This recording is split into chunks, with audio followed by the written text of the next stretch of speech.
doing? Alrighty.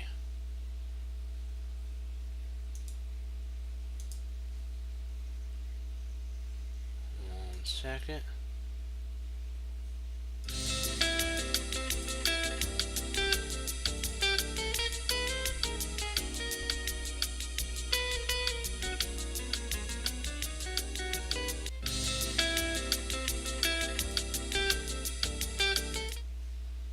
Alright, let's do it to it.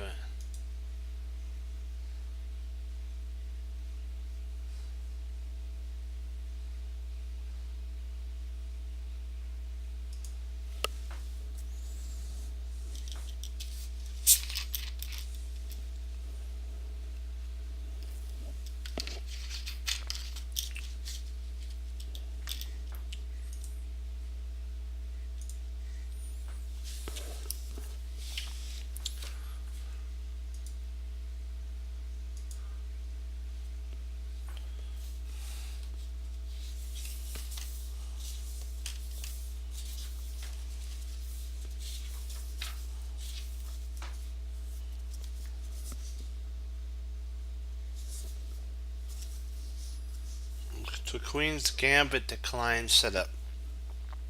Frank J. Marshall was white and Alfonso Byrne is black.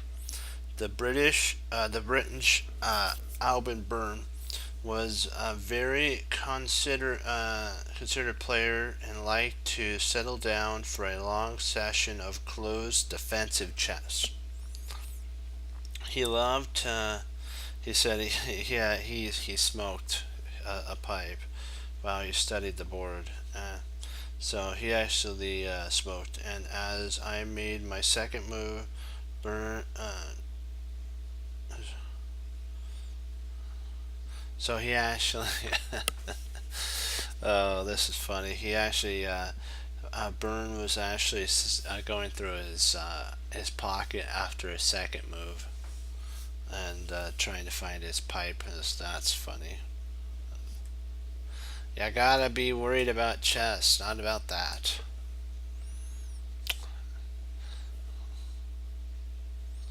So here. Oops, my bad. I think I did these wrong. Let me see. Oh, that's alright. Be there, there, there. So he's set up for a French defense type of setup.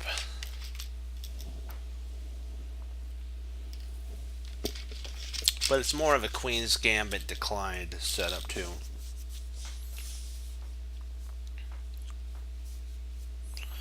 Knight to Queen.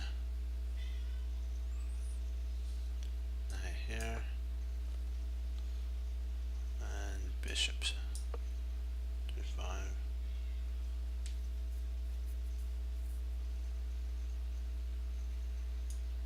Bishop b7.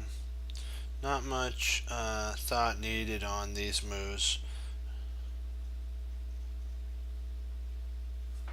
Alright.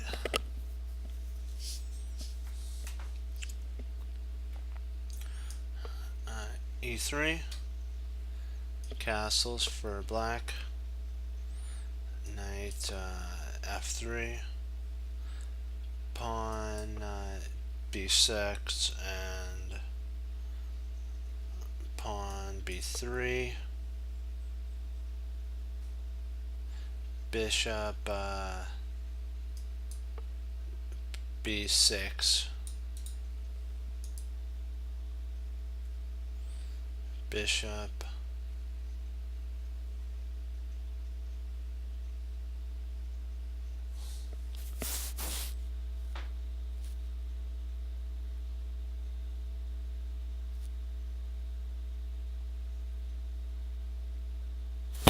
let me make sure I did this right. Hold on.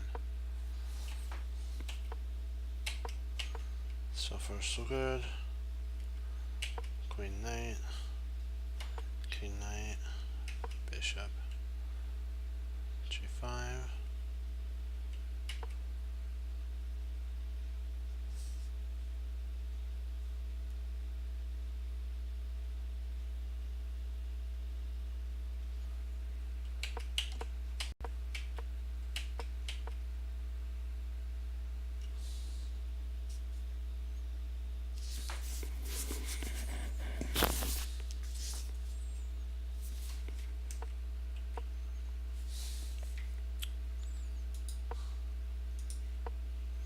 Bishop d3.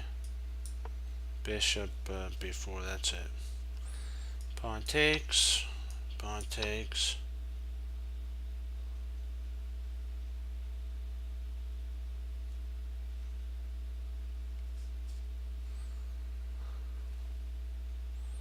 Bishop takes knight.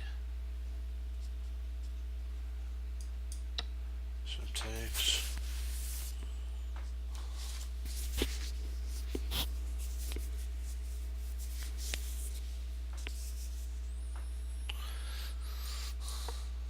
Pawn h5.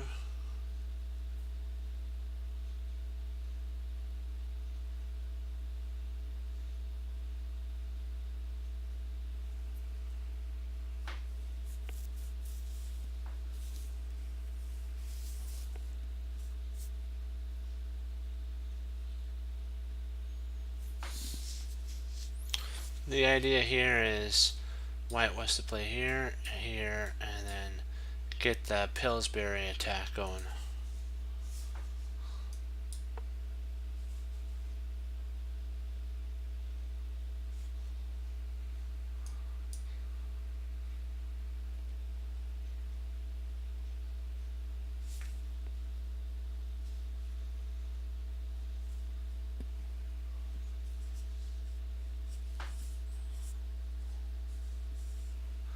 Uh-oh.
Rook takes. Queen checkmate would have been the line. He said at this point here, poor Byrne, I think I swingled him out of that win. If he could have only gotten basically his pipe, it might have been a different story.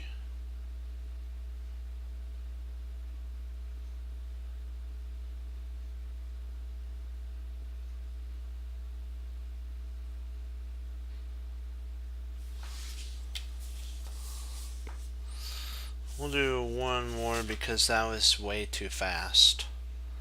There wasn't really a lot of notation in that one.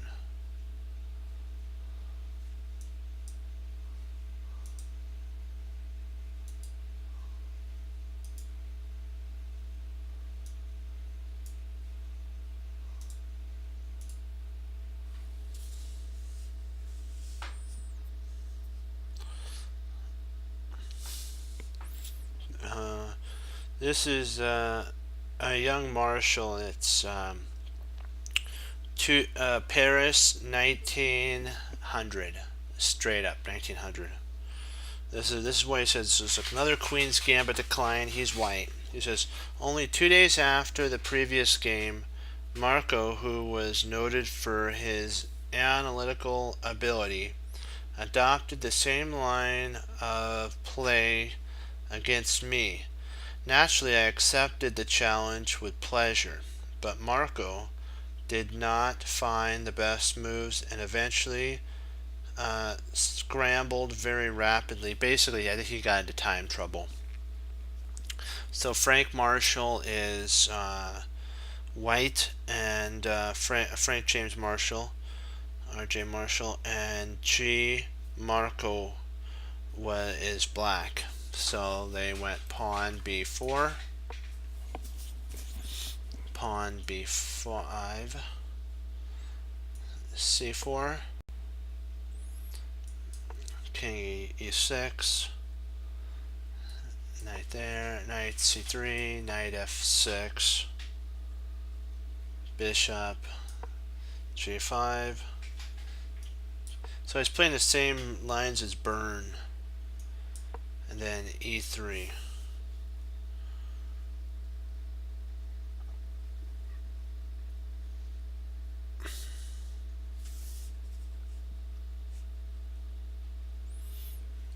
So he plays b6.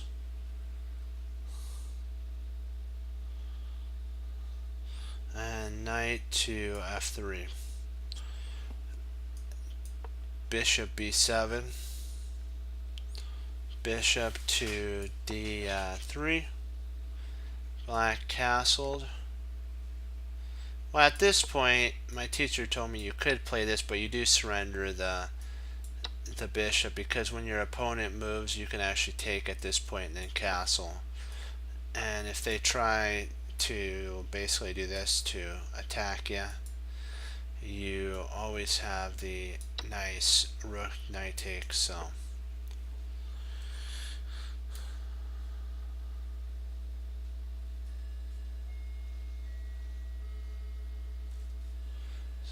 bishop takes, and pawn takes d4 or d5, pawn takes d5. There's also knight takes pawn, bishop takes, and then queen takes, knight takes, bishop takes, rook b1, and now he's saying that with a clear positional advantage for white.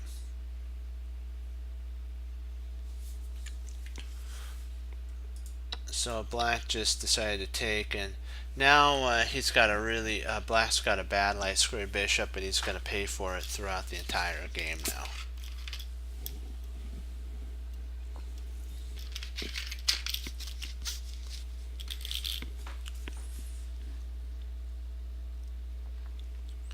Bishop takes knight, bishop takes bishop, and then h4 with a kind of hairy attack. Pawn g6, and then we just say, we're saying Harry's going up the board. He's got in football, he's got the ball, he caught the ball, and he's running the line to get a touchdown. b4 or b5, c5.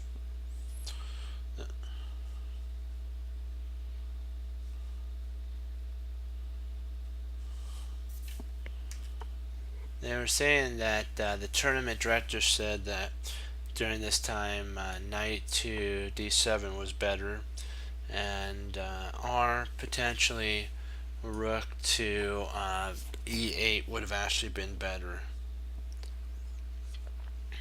Potentially. So c5 was played, rotates the pawn, and then rotates the pawn.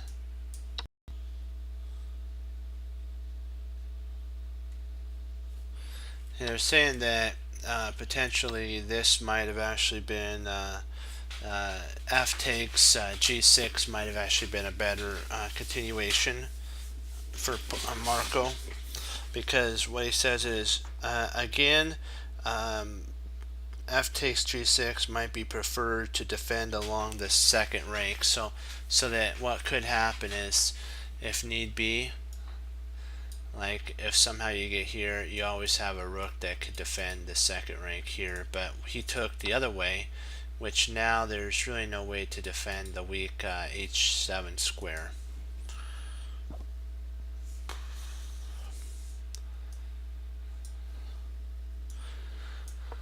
Knight to e5 is actually an exclam move.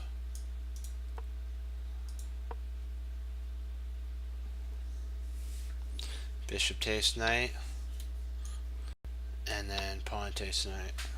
Pawn takes bishop.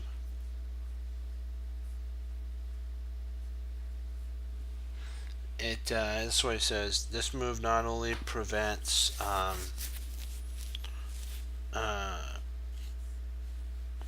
it's a stronger this move doesn't prevent here. You're now able to play here. So he played queen to g5. So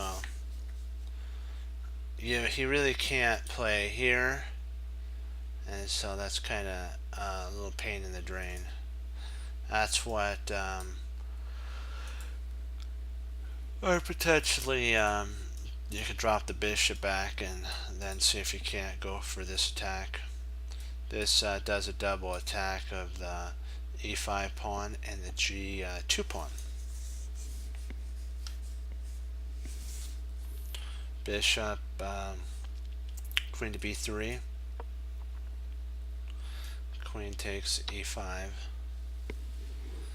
Castles, queenside. He played king to knight 2, which is actually a mistake of an idea. A fatal lapse of time, as Marco later pointed out, that knight to d7 is actually a better move.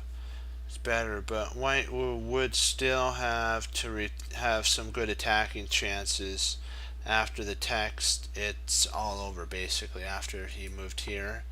This really doesn't give him anything. Queen to h3, and now he's threatening here. He's also threatening here. He's potentially even threatening here, and takes there. There's so much threat there. This actually gets an exclam move. Even to this day, it's still considered a good move. Knight b6, knight c6. He's saying that potentially d4 might be playable. Then rook to h6. It wins.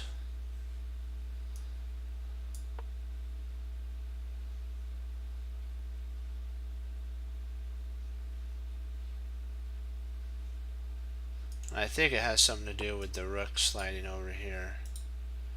Or am I missing something? What does it have to do with?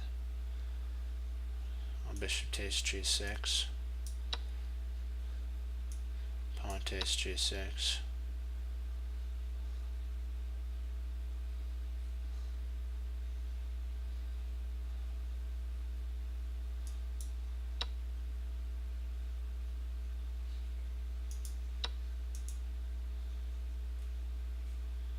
Oh, queen takes the rook, okay.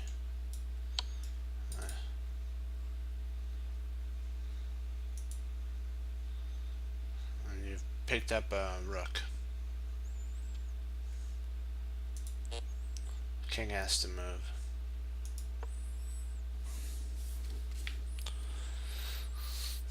So pawn to f4, and that's an exclam mark as well.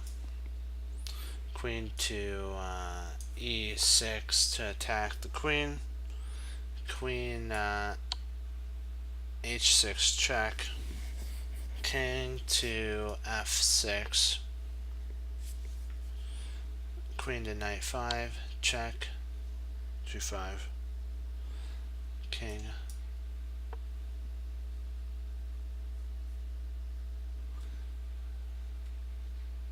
pawn to b, and this gets an exclam.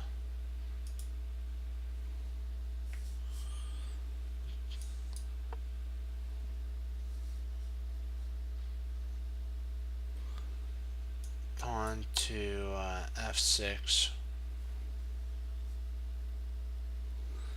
queen takes pawn, king h6, and then if he plays there, you have mate.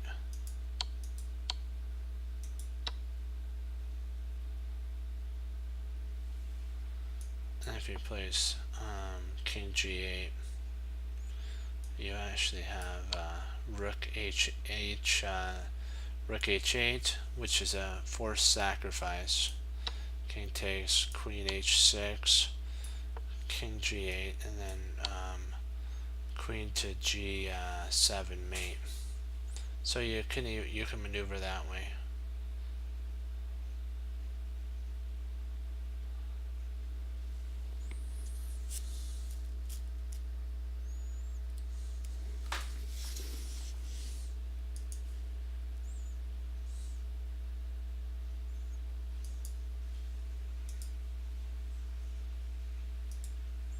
Alright, time for it is time to do some of our puzzles, and then we'll get into our endgame.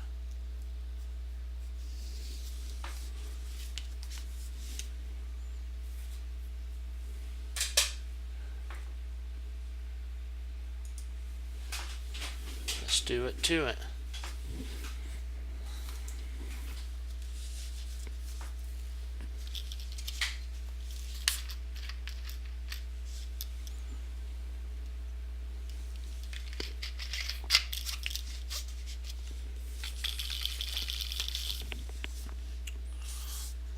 Alrighty.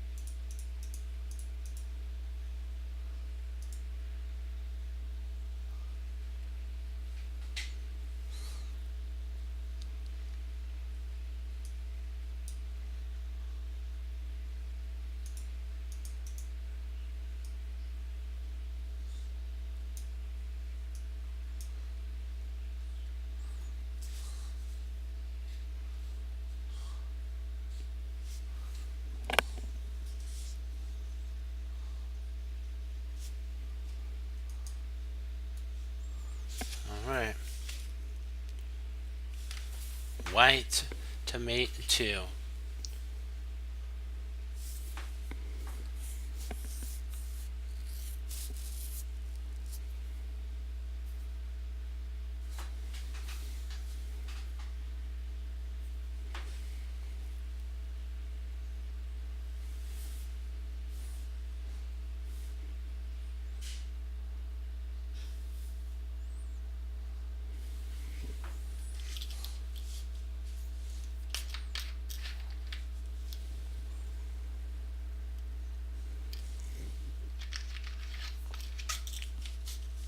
White to mate 2.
White to mate in 2. Give you 1 more minute.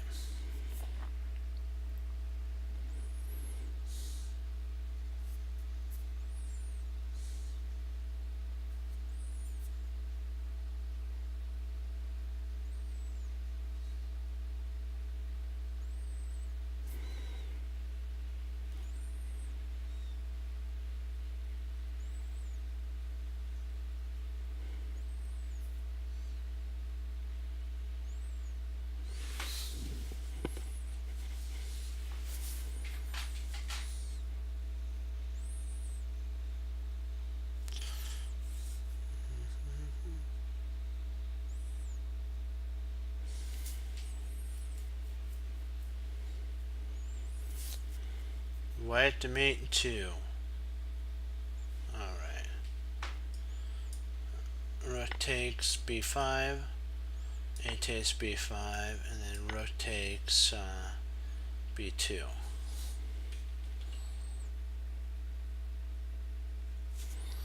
And if king... I don't think there's a way to stop that.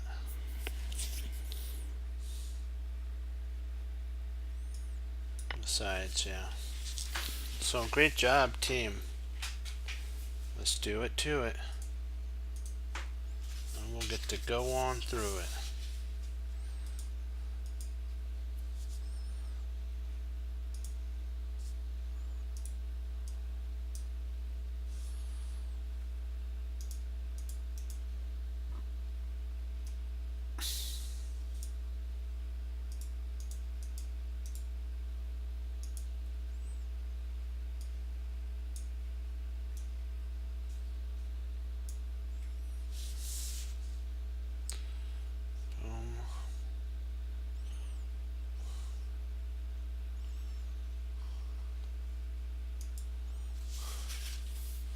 White to mate in 2.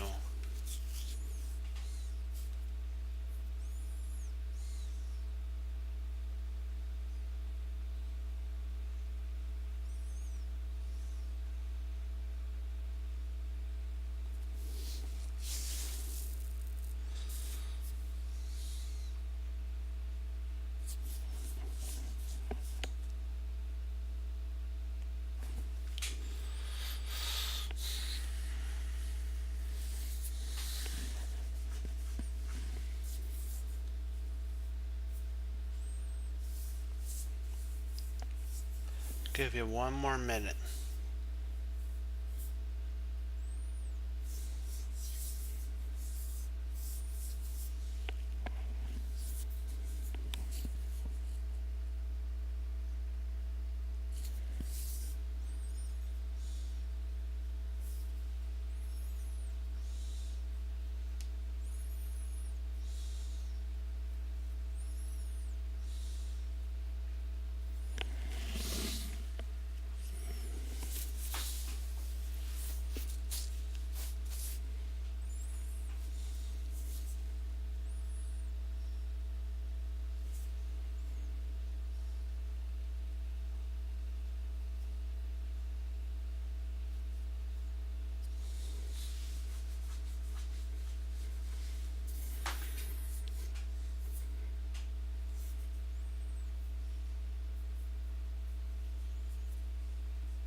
Okay. The first move is h4. King takes h4, and then queen to f4 is mate. Great work, team. Great job.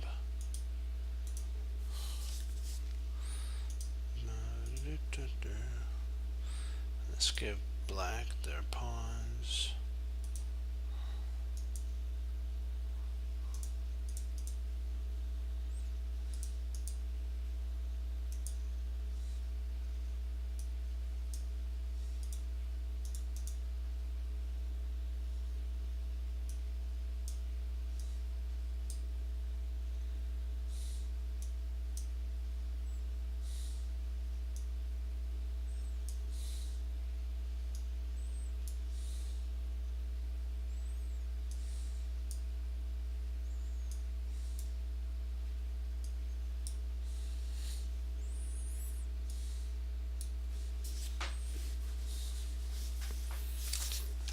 check.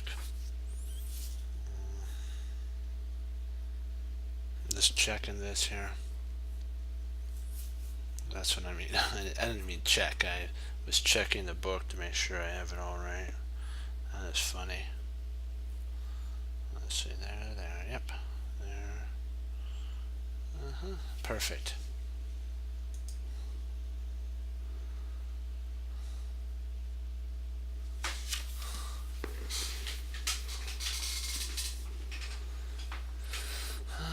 Let me see here. How do we do this?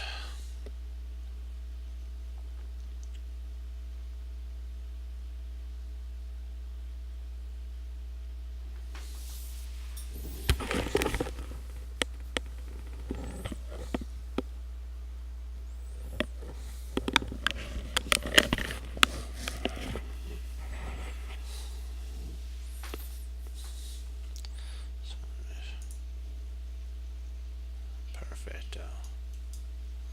Okay. Give you one more minute.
Okay, time to do it. Rook takes check, king takes, and then kaboom, checkmate.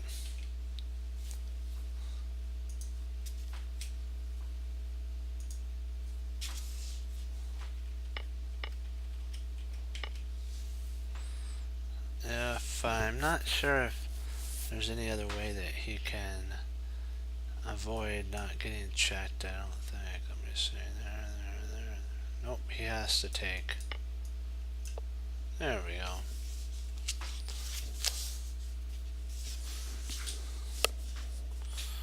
Great work, team. Onward and upward to the next one.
Okay. White to mate 2.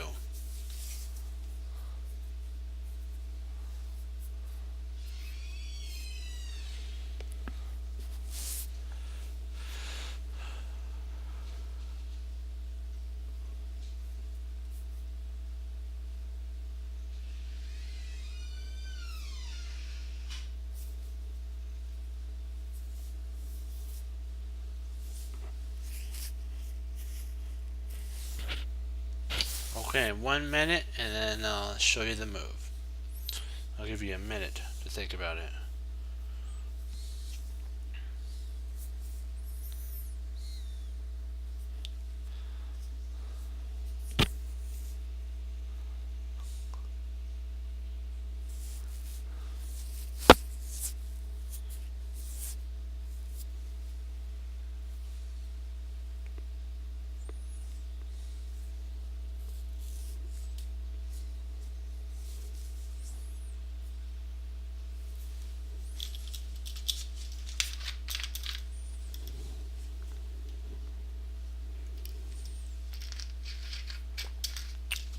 Do you see the other mate? Do you see the other mate? There's one more mate.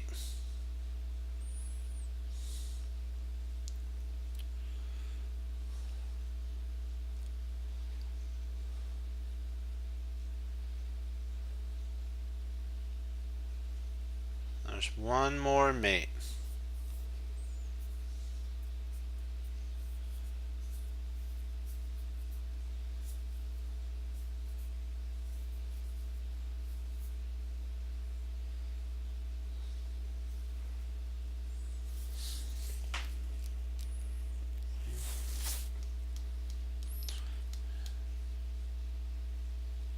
Yep, and whatever move, it's this here, you're right. Here. If he takes his mate. And any move he plays, he could play the queen, knight, knight.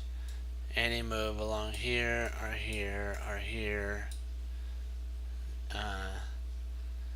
All these different moves. You're right, that is, this move is mate. So if here, that's checkmate. So any one of those moves would lead to mate.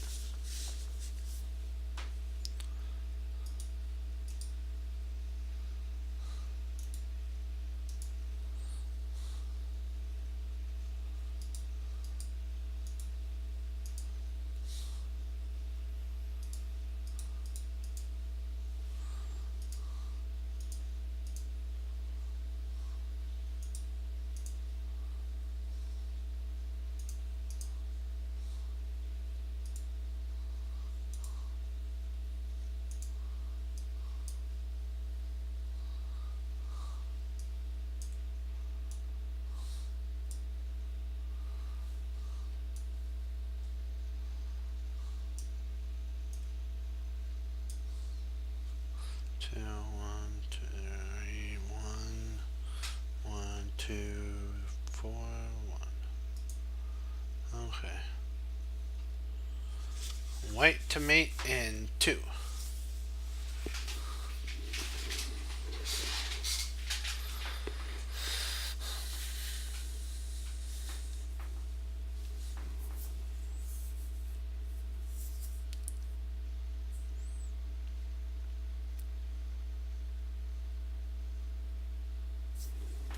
Make sure I'm not missing anything.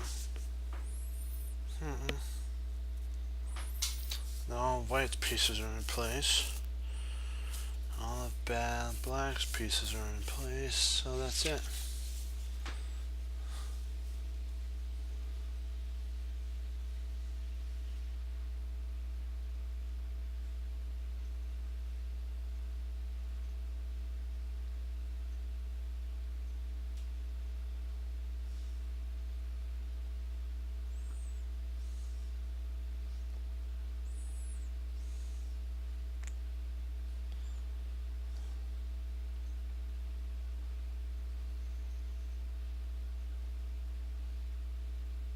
Yep.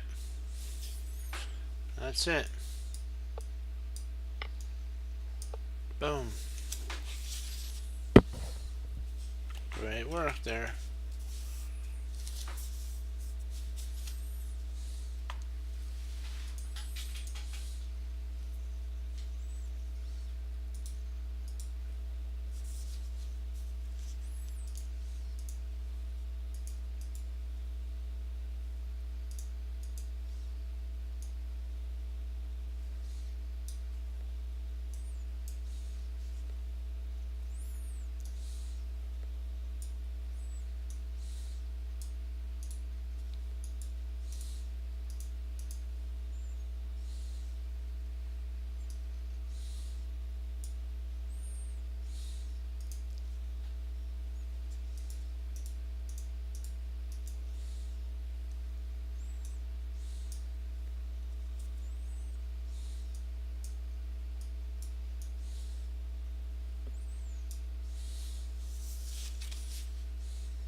Same as before.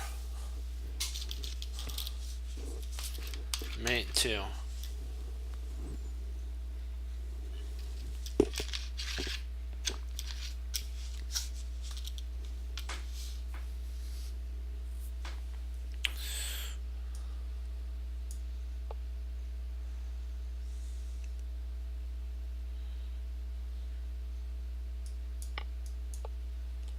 Boom, baby. Nice. You're sending that back to the Dark Ages, as I like to say it. That was fast. Nice.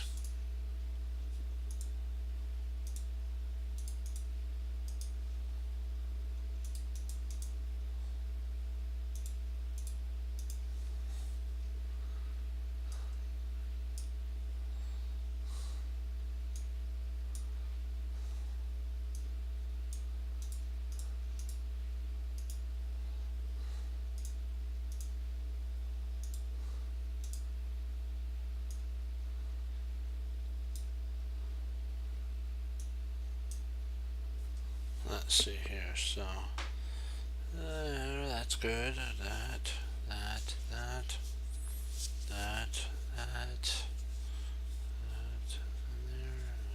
there. Yep. And we're ready to roll.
I think he. Oh yeah, you're right. He can't escape because he's taken. Yeah. Boom, boom, boom. I turn it to white. Clear the board.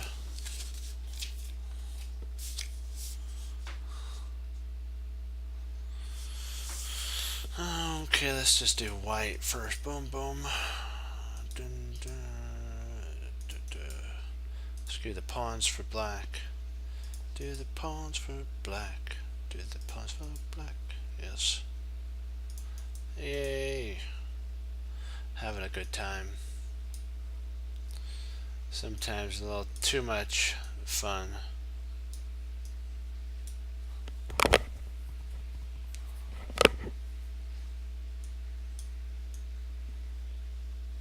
But I don't think you can have too much fun with chess, so.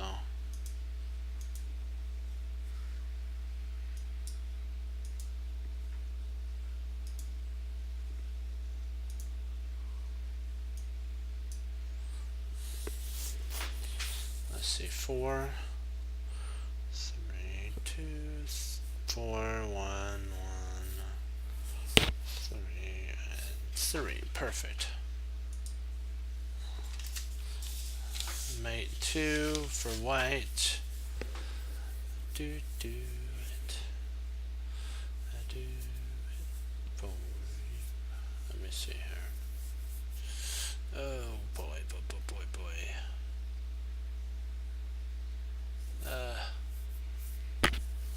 What to do?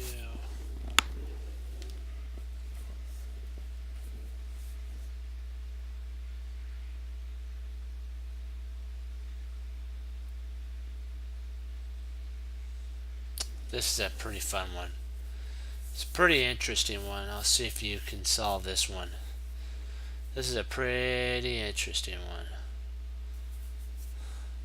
There's two mates, by the way, here. There's two ways to checkmate. Ah.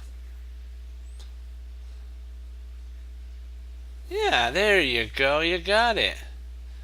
You take here, you get mate. You intercept and you get mate. There we go. Good job.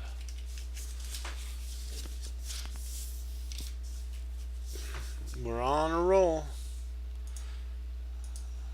We're on a roll. 100 for 100 so far. Hoorah, hoorah. Loving it.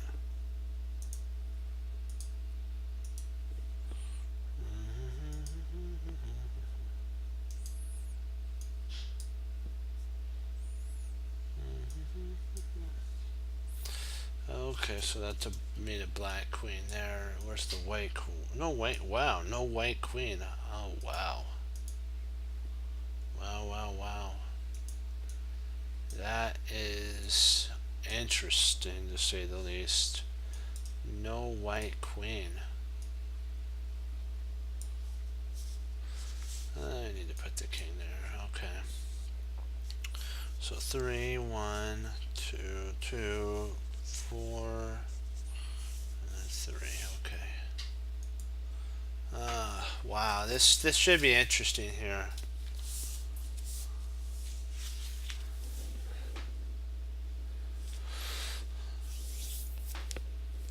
This is a pretty interesting one.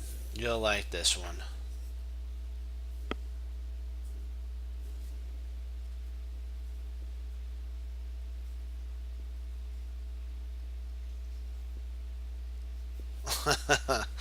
Wow, you solved that way too fast.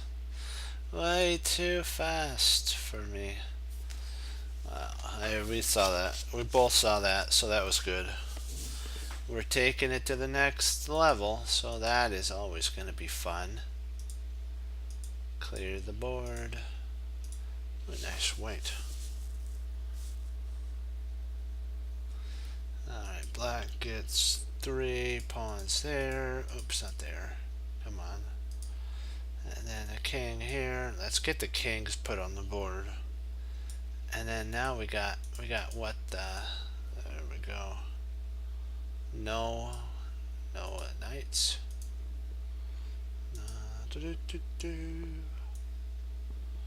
Alright, so that's all for white. Let's see what we got for black.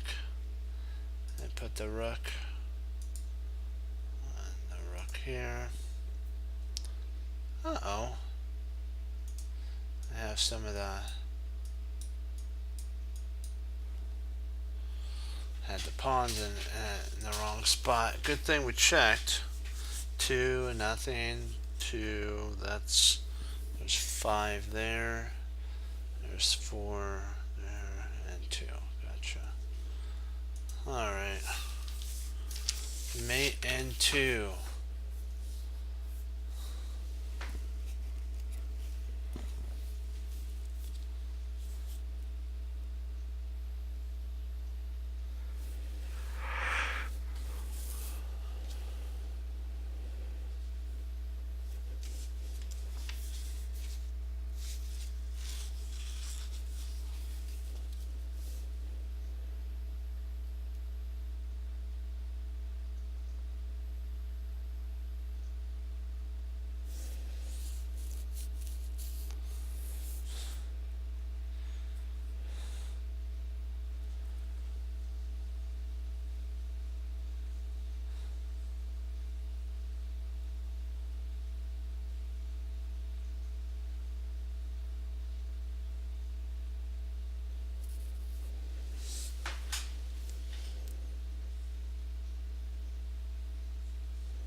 This is a fun one.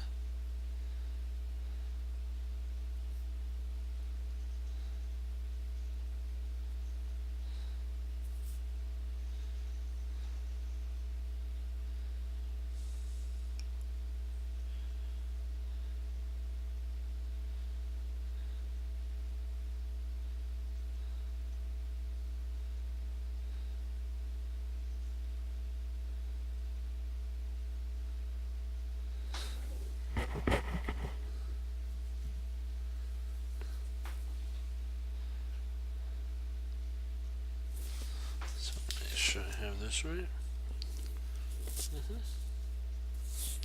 Yep, yep, yep, yep. Yes, yes, yes, that's right.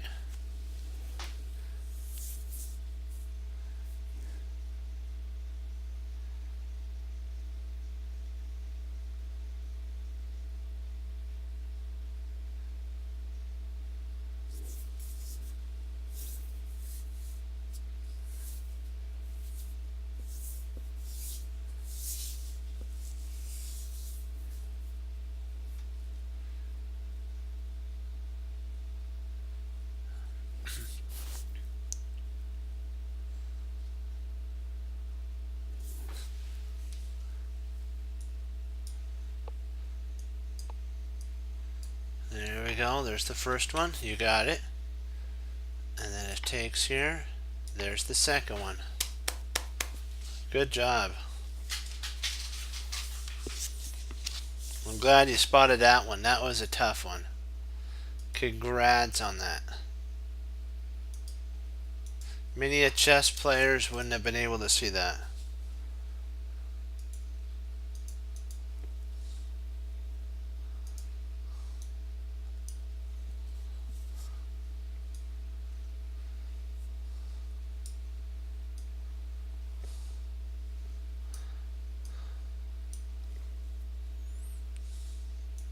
Yeah, but it was a tricky one. But guess what?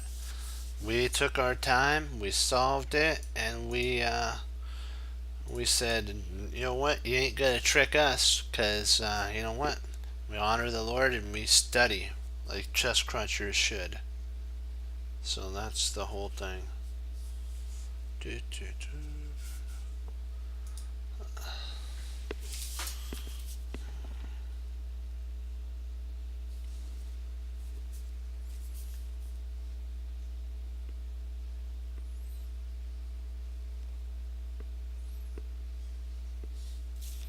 That's mate 2 for white.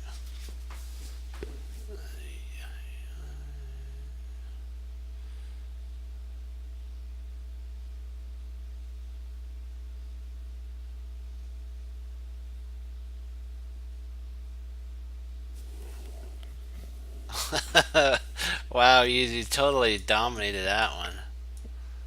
Kaboom, there you go. Wow, one more. And then we start into our patience or cat and mouse. However, we talk about that. We want to say it. We get to learn another one. Gotta love it.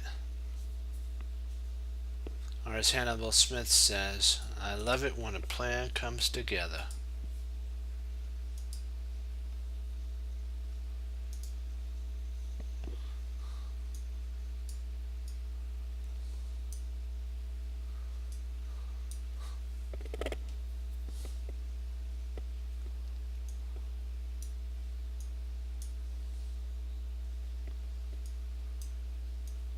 And the movie when Boss said, he says, "Boss, I don't want to steal it from you, but I love it when a plan comes together." That's what Face said when they were able to escape from the back of the prison that would have taken them back to prison.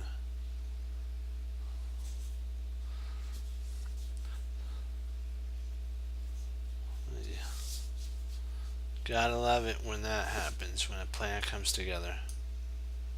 Alright, do it. Let's do it to it. Hoorah!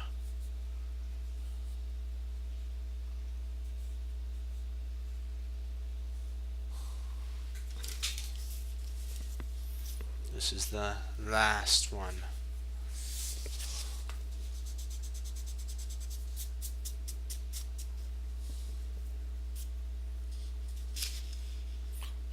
check before I go in to the next. Yep. Got it. Okay.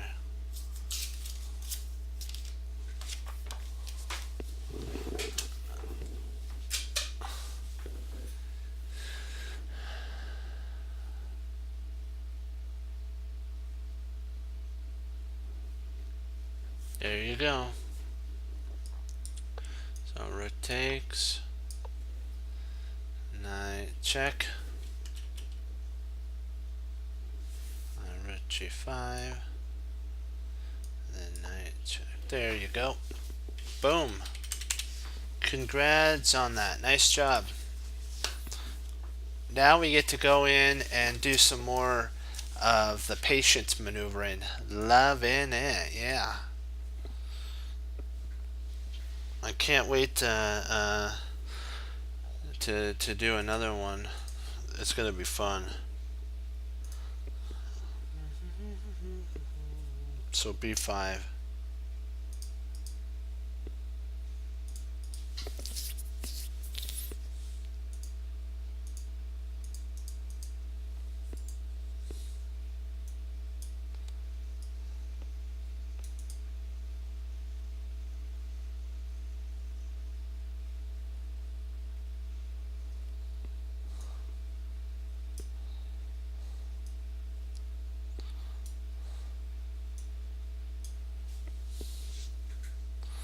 The two people that we're going to be playing against, or we're going to be analyzing their games, is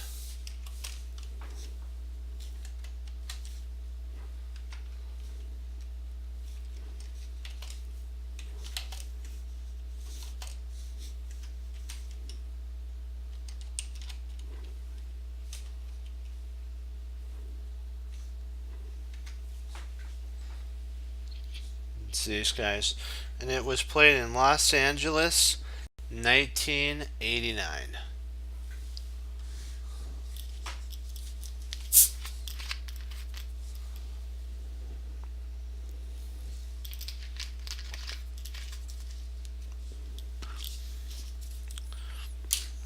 He said this, the author, Jeremy Silman, such a bad bishop positions are almost always lost. The fact that white's pawns are on light colored squares mean they are targets that will be utterly picked off by black's pieces. While an exchange of bishops usually leads to a lost king and pawn endgame, since black's king is already deeper in white's position. In this present case, the position seems resignable for white. Black has managed to infiltrate with his king to e1 and attack against white's pawn on c4 and bishop b1 seems to ensure that material losses are impossible to avoid. So let me see. I want to make sure I have all these guys right. Yep. So, in your opinion, you're white. What's your first move here? You're trying. Well, we just figured out if white can trade off the bishop pair, it's a draw, and if black can keep the bishop pair on, it's a the bishop on, it's a win for black. There you go. There you go. I have to put cat and mouse on this. I forgot to do that, but you got it. You got it right on the mark.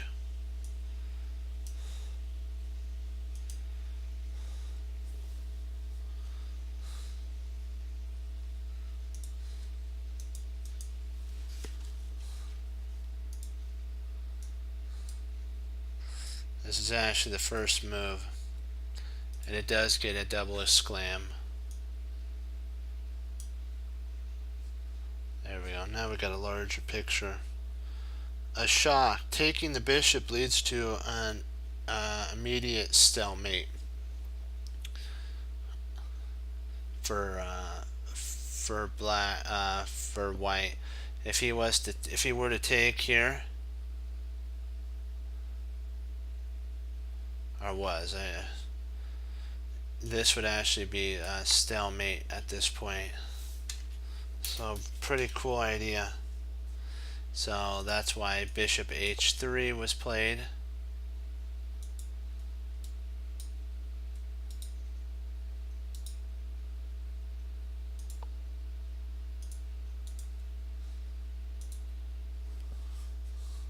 And bishop f3. Black can't scramble over the queen side due to white's bishop controlling d1 to h5 diagonal. Black's bishop isn't able to infiltrate either, though he gives it more shots. He gives it a better shot by doing that. This is where he wants to get into, but he can't. Bishop f1. And what do you play here again? For white? I'm going to throw it back to into your corner, my chess cruncher friends. There you go. Another double, another exclam. There we go. Yes, I guess it's true. It's really stalemate. White has managed to save the game. Bishop g2, bishop g4.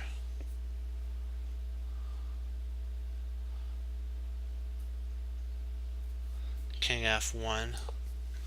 No, black still is winning, having accepted white's miracle defense, and that an important emotional step, since a shock like white's stalemate defense can easily throw a player for a loop. Black calmly and very, very patiently plans the following. He will swap his king around at g3, which is where it came from earlier, by the way. The white king, no, where did it go? Uh-oh. Hold on. Oh, here we go. It fell, the book closed on me. Okay. He's going to swap his king around to g3. White would then be stuck keeping it out of basically f2 and f4. So what he wants to do is get his king here and try to see if he can't get his bishop here to go after the weak underbelly of white.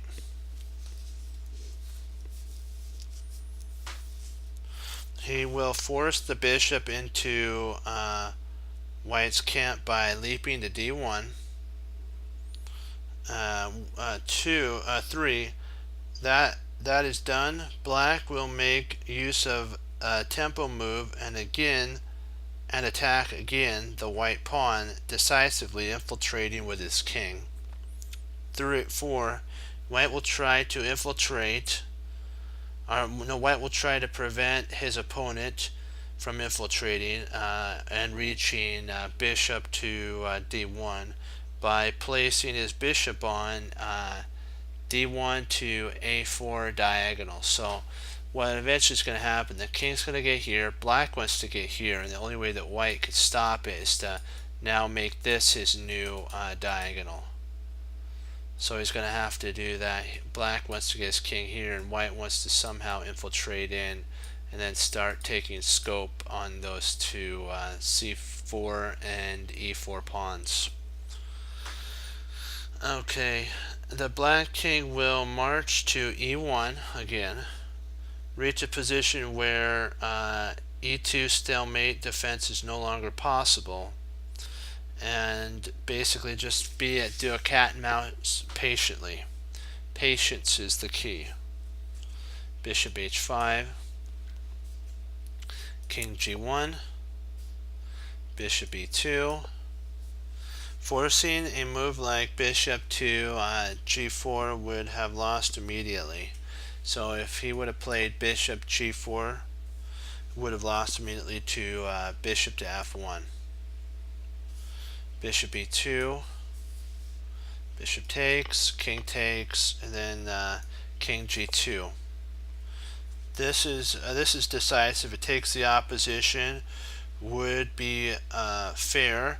The king and pawn endgame wins for black in most instances. Here, white has no defense to who has the opposition. If black reaches g4, h4, f3, g3, f2, or g2, he wins. So he's on these squares that he needs to be. There's no way he can. So E.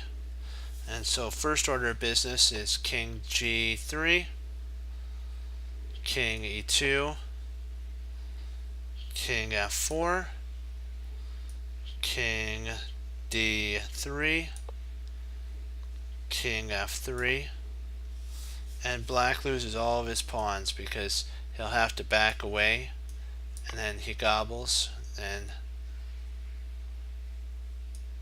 if he tries that there, we could actually come down. If he tries to hold, we actually come over, and then we just come and gobble. Our king becomes a little piggy. So that's why he plays bishop e2. King h2 is the idea. Still following the plan we discussed, the 4 plans. If bishop had gone to f1, which is actually a double question mark here, surprisingly you would think this is a good move. It's actually a losing move. Fails to bishop takes, king takes, and then king to f3. When white reaches one of the few positions where his king can successfully keep black away from his pawns, and this would be a draw. So bishop d3, king g3, bishop e2, bishop h3.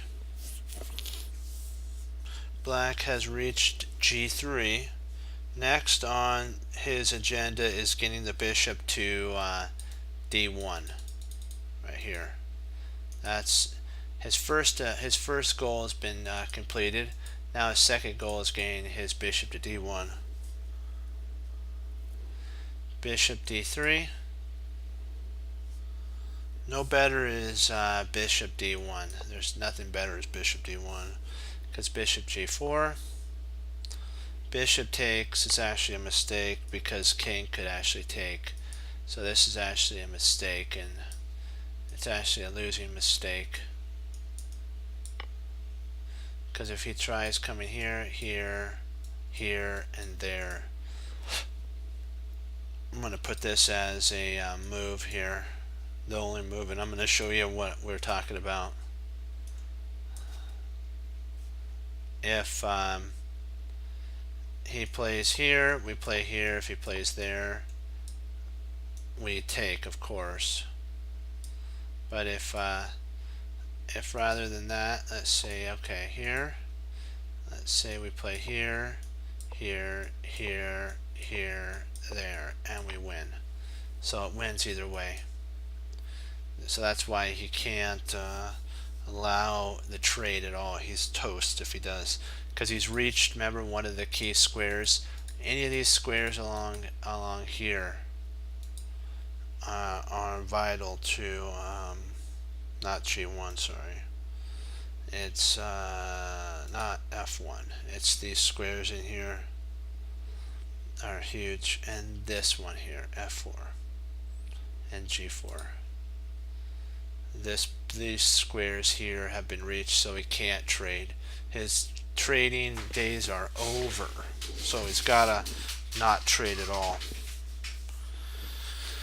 Okay, so bishop g4, bishop c2, bishop f3, bishop d3. White allows the bishop to d1 without a fight. This allows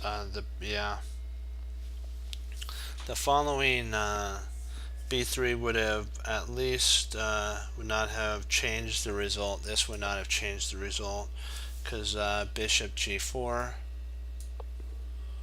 bishop c2, king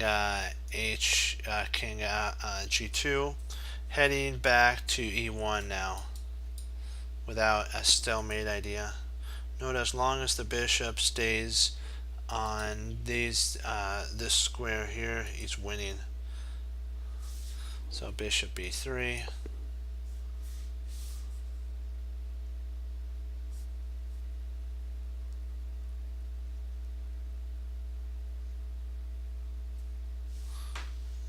okay, king f1, king bishop c, king e1, bishop b3, and bishop e2. And this and if you're wondering that about bishop d1, bishop d1 actually is a blunder here. Bishop takes, king takes, and then king d3, and gives white the opposition and a draw. So that's why he has to not do that. He has to bishop e2 is what was played. It's actually a sclam move too. Queen a2. Oops, sorry, not a2. That was a a4. I gotta delete that. Bishop d1 now as he surrenders. Now the bishop no longer controls d1, and black will be able to swing over to the queen side. Bishop b1, bishop b3, and bishop d3. King d1, bishop f1, king c2, and king c3 to come, and everything's gonna just collapse around. So bishop d1 was actually played here. King d2, bishop a4, king e3, bishop b3, bishop e2. Also losing is bishop to f1. So because of bishop c2, bishop e2, king g1, bishop h5, and king f1. Also losing too if he tried king e2, king f4, and bishop king f2, bishop d1, with the idea of playing bishop to f3 and taking the pawn here. So that's why so bishop c2 is there, and bishop f3. This allows a pretty finish. If this would have made life a little more difficult had he played this here, he said that it would have been a tiny bit more difficult.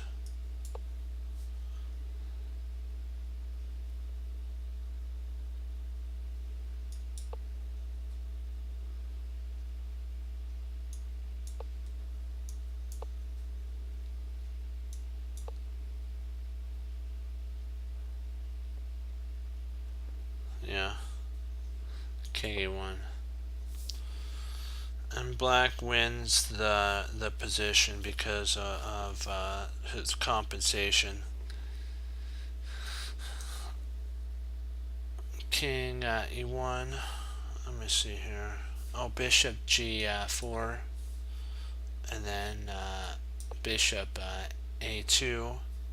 Bishop E2 now he's locked down there, and bishop E3.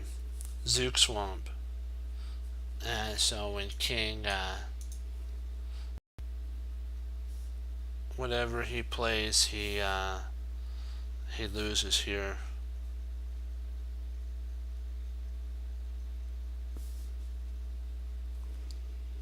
Hold on, let me make sure I got this right.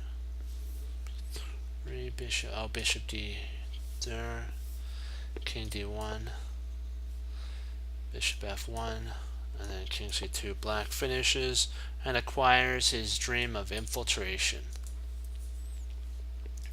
I am going to ask you, my friends, what is the winning move here for black? This is a beautiful double exclam move. Not double exclam, but an exclam move. It's a beautiful exclam move for black. I want to give you an opportunity to find it. So, oops, I need to, push my thing back up a little bit. There we go. Okay.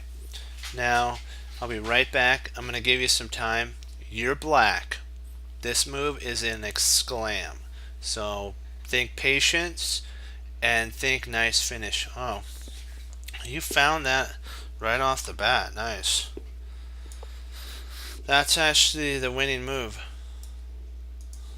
Congratulations. And if king takes, then king takes, and it leads to a loss, the loss of all the pawns here. I'm going to set this cat and mouse position or patience one up for you, and then I'll be right back. I'm going to set this one up, and I want you to solve the first exclam move.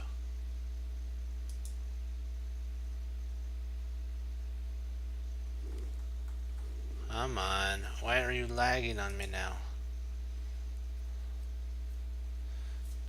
Come on, don't lag on me now.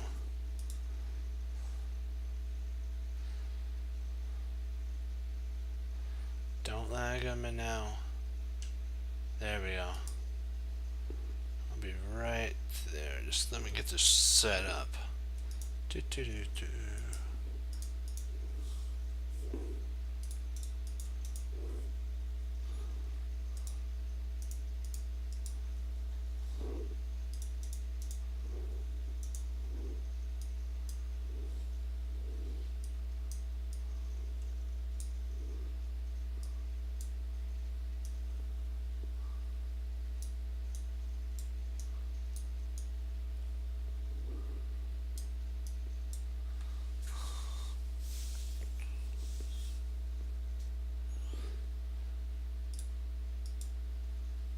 So I make sure 2, 3, there's 2, there, there. Oops, I have to make the king, and make this a study. Okay, you're black. Find black's exclam move. Black is Simon Williams. Jeremy Silman. So think patience. You're black, and you're Jeremy Silman. You're playing as Jeremy Silman.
So what's the move that you were thinking about? So what move were you thinking of?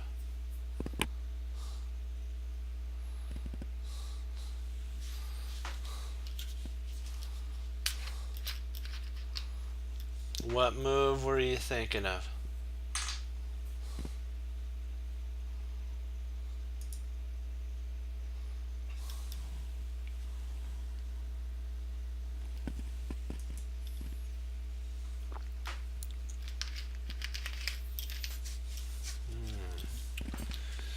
Those were some good moves.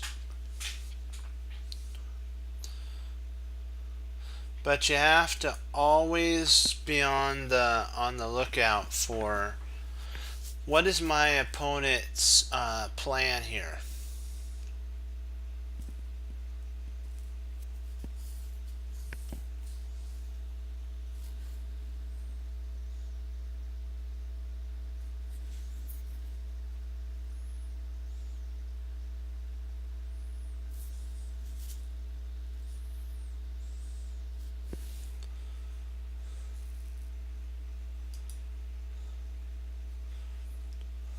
Well, think about this.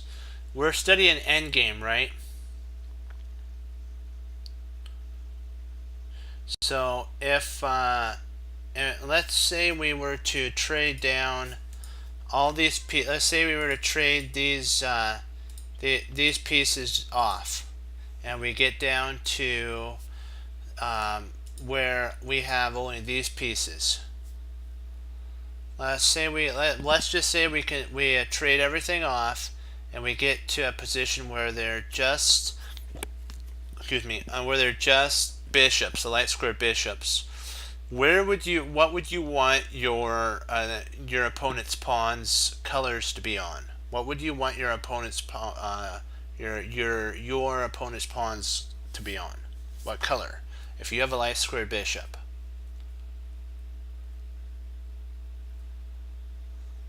If you have a light squared bishop, same color. So if let's say that all these pieces, let's say all these pieces were off the board, these pieces here. What move would you play now? Let's say the rook was off for the rook, the knight was off for the knight, and the queen was off for the queen.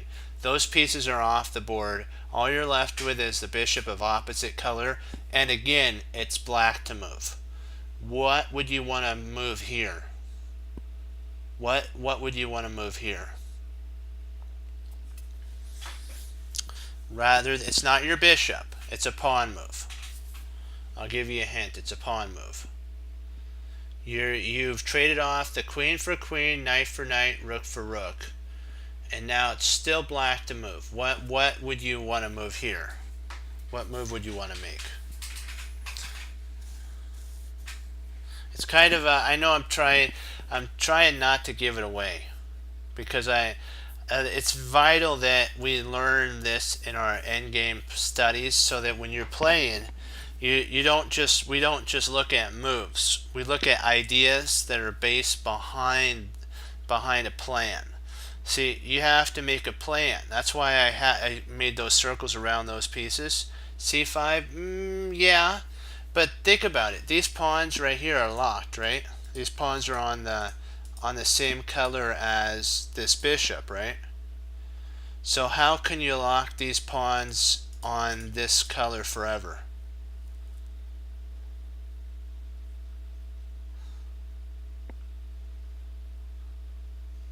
How?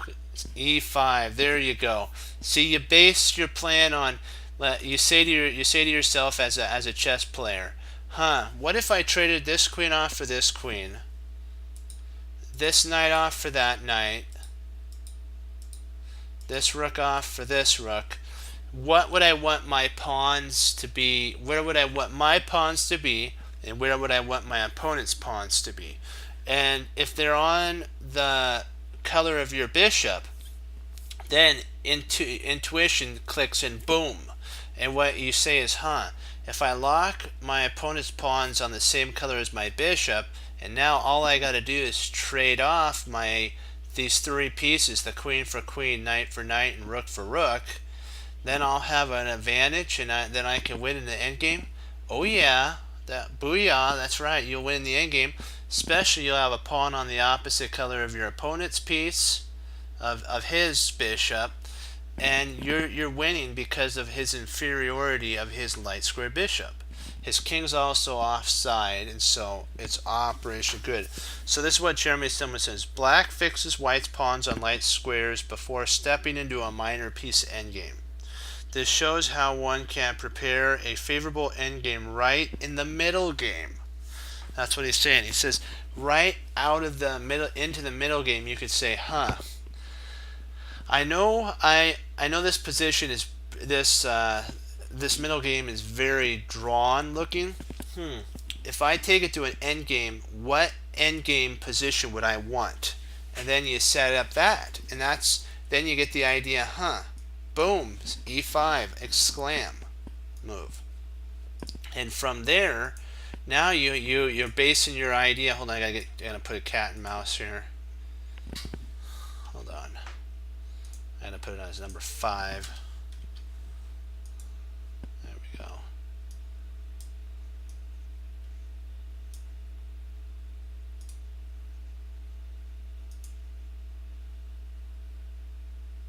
Why isn't it saving?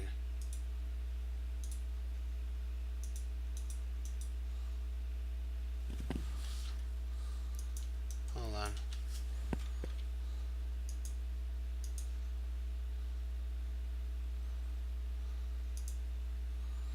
Maybe I'll do cat and mouse 6 then.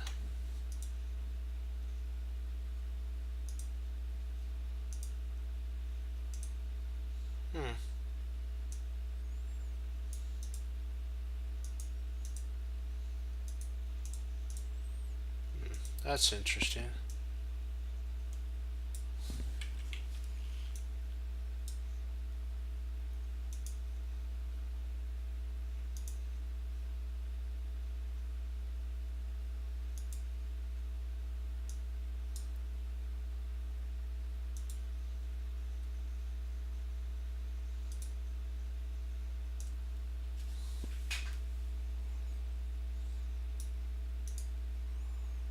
Oh.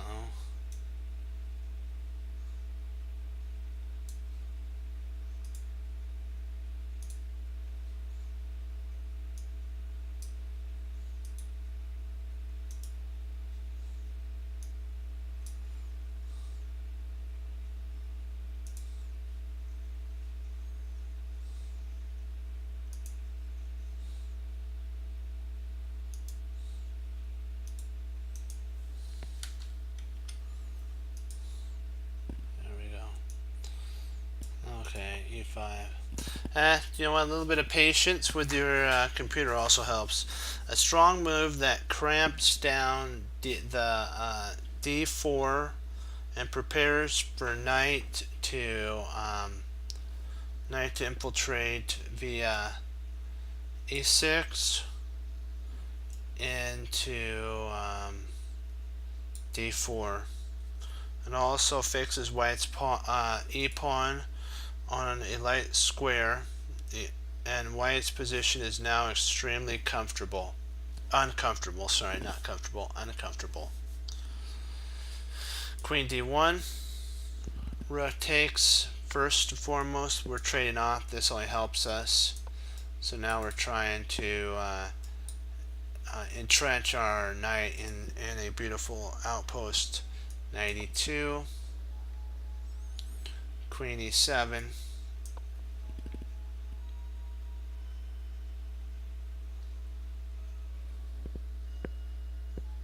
and knight to c1.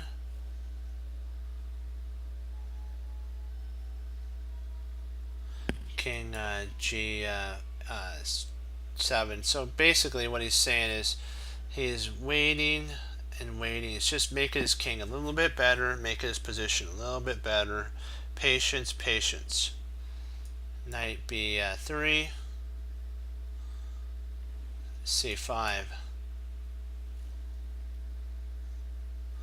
knight c1, bishop c3 to go after these pawns. Now he wants to fix them permanently on a light squared. So queen d1, and then queen d7, and now this actually queen d7 is an exclam move.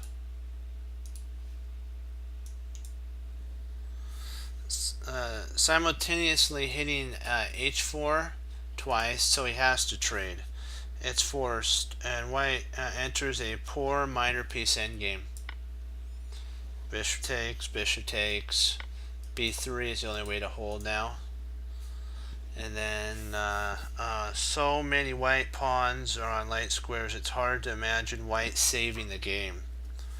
All black needs is patience, slow improvements in pawn structure, kingside space. The pawn situation followed by infiltration into white's camp should be enough to claim a full point here.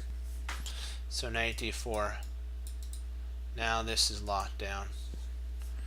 Now white's knight is stuck guarding b3. Added to black's list of advantages by king g1, f5, adding list black's advantages by grabbing kingside space and leaving the bishop d3, bishop c6, putting pressure on e4, letting white worry whether black will leave the f pawn or push f4 with even more kingside territory grab. So e takes f, g takes, king f2, king f6, king e3, king g5. So we're just infiltrating in. Bishop b1, h5. Here they come. Here comes Harry. Harry's like, send me, boss. Send me up. I'm ready. I'm ready. Bishop d3. Harry's like, I'm ready. I can set the charges at the wall. I can break it. Don't worry. He's like, all right, send me in. This threatens to undermine f3. h3 is going to undermine this here. This so he's like, when you're seeing somebody run and they're about to set something to basically demo your wall, you're not feeling too happy about that. So Harry number 2 for Harry from white tries to stop him and says, no sir, you're not going to be running with dangerous stuff, so stay where you are, because he would love to place his pawn on h3 and cause a concession on f3. This is too much. Putting another pawn on light squares can't be healthy. He should have played bishop to e2 with the understanding that he is going to be passive and basically he says suffer for a long time. He's going to be put under pressure for a tremendous amount of time. Now bishop e8 was played here. Bishop e2, bishop g6, with the idea of playing f4, preparing f4, followed by bishop infiltration via into the b1 to h7 diagonal. It's going to be a huge infiltration in there. Bishop d1. He could have tried f4 check, e takes check, king f2. Although black wins comfortably enough, one clear continuation could actually be knight takes. Oops, sorry, that wrong takes there. Knight takes e2, exclam. Knight takes. Hopeless, he's saying, is actually king takes because of bishop h5 check. King f2, bishop d1, king e1, bishop c2, and then basically just what's he get? He has too many pawns on light squares. If he tries to move his king here, if he tries moving his king up to attack the bishop, he's got this there. So if he plays king d2, it's a complete blunder, because now that the g2 pawn is going to fall. So I'd almost give that this move here a mistake, or maybe even a dubious move. And then bishop e1 is an exclam. So knight takes was actually forced. Bishop to h5. G1. Bishop d1. Knight f2, f3. You don't want to take here, because then it would be a plain old draw. He just retreats, so don't get tempted to take. Knight d2, king e5, and we have plenty of points of infiltration for our king, so just be patient. Remember, patience is the key. Bishop d2, knight check, king f6, d2, and then f3, exclam. This makes another, see, this makes another path in for the king. It's going to overload the white knight. It's going to overload the white knight when he takes here. King e5. This also, what it does is it's a sneaky little thing. The knight used to be here, wants to be here, so that when our king infiltrates, he wants to have a knight on f3 to check, right? So so black says, fine, I'm up a pawn, your pawns are horrible, I'm going to give you a pawn. And so by him taking, now we can play e5, and there's no check because your pawn occupies the square your knight would want to be on f3. So now the king can infiltrate in, and it's basically curtains and it's time for white to shake hands because there's no way he can win now. He doesn't have his in-between check anymore. Black's got two ways to win. He can either come in this wing and grab with the bishop, or come here and grab one of these two pawns. He can either come there or there, and that's part of his plan. So f4 was played, check, king e2, bishop b1 that was part of our plan. We're sticking with our goal. So knight to e2 here.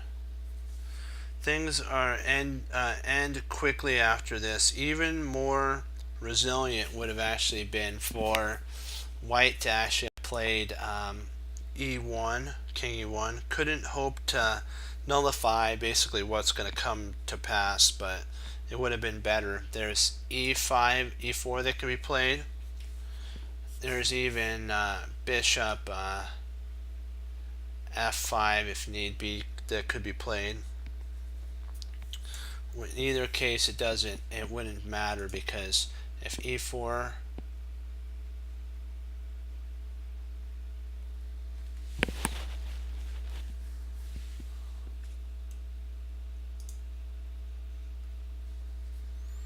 so I need to hold on. What's the 22? So e4 was played here. Not.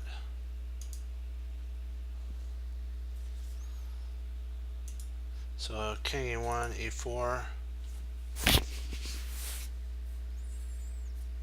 and knight e2.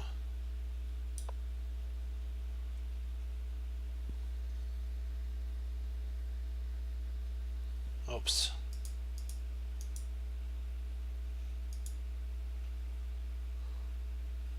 I don't understand what we talk about here. 92.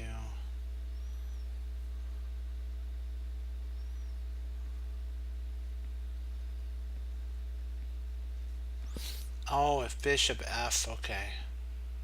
Not there.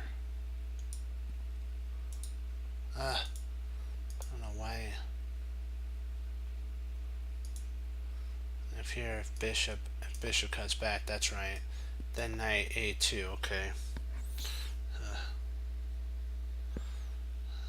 And knight c2 check would basically drag down white to defeat. And after takes here, he can't stop anything like that. So e4 was played, f takes, and at this point the exclam e takes move just pummels white into submission. It's pummeling time. Bishop takes e4. The game is over. White can't play bishop c2, winning material. White can't stop bishop c2, winning material. he can't stop king basically into f6 and down via this way. King coming in here. So bishop g4, bishop c2.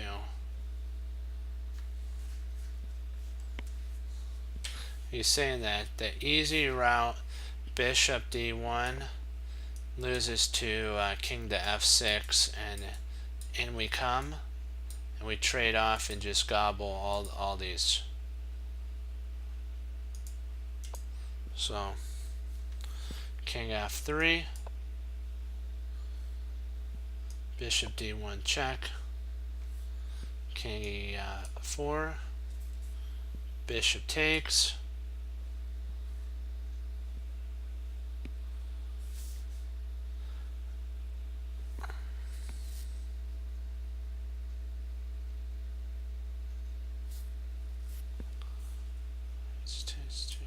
wait a second, what am I missing here?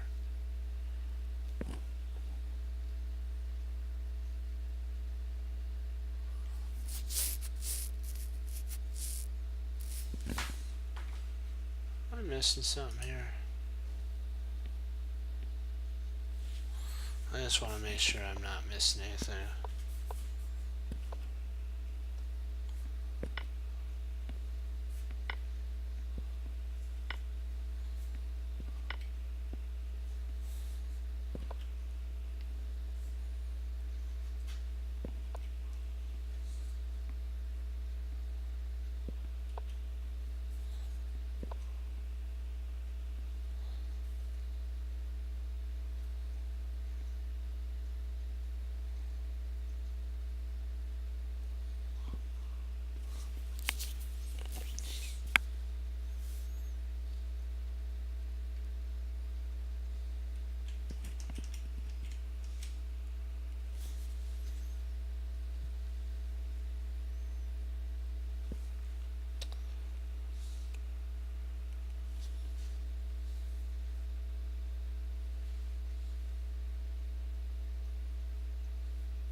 Check this out. I think I might have moved slightly inaccurately. Hold on.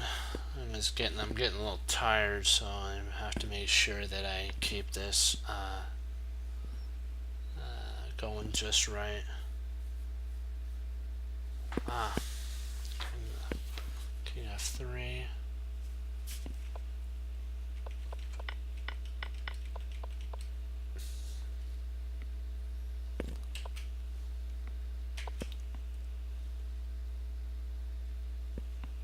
Oh, okay, that's the reason. Bishop takes G, H takes, and then pawn takes. Okay, that's my problem. He said he made cat and mouse his first topic in part 8, since the idea of patience will overflow into many kind of endgames. So we'll call it on this. Do you have any questions? Because our next section is going to be the principle of two weaknesses tomorrow. So you'll have to stay tuned and click follow if you like what you see for the theory of two weaknesses tomorrow. Do you have any questions before I log off?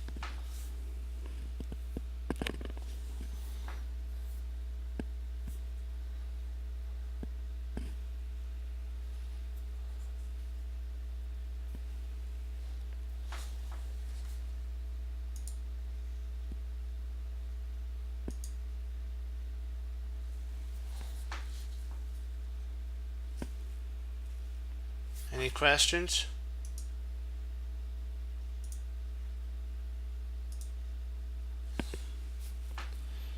I'll give you a minute to see if you have any questions on what we just studied.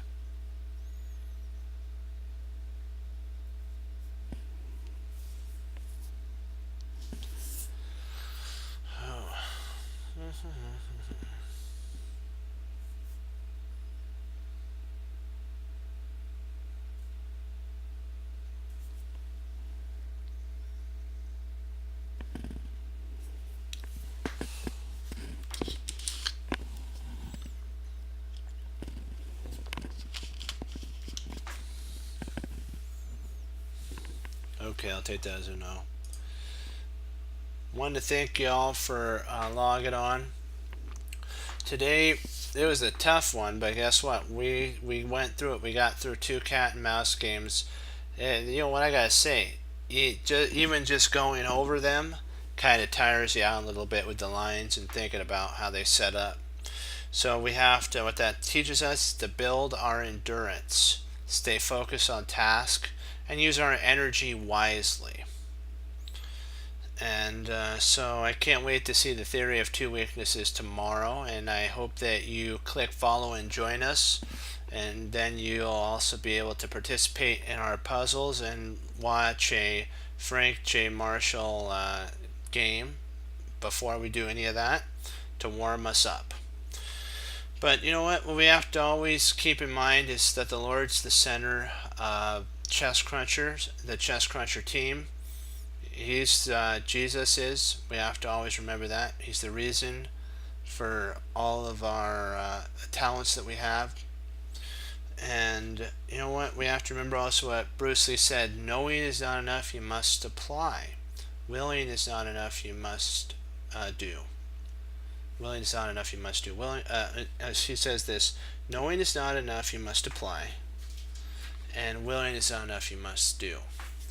And so that's the same thing. That you know what, when the Lord points you into something, don't turn your back to it, because it's a gift that He's given you.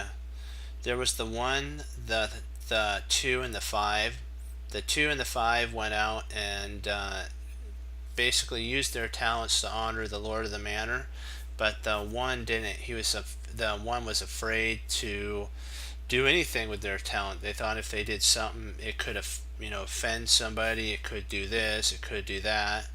But the 1 buried their talent in the earth, and when the Lord came, and there was nothing to show for the talent.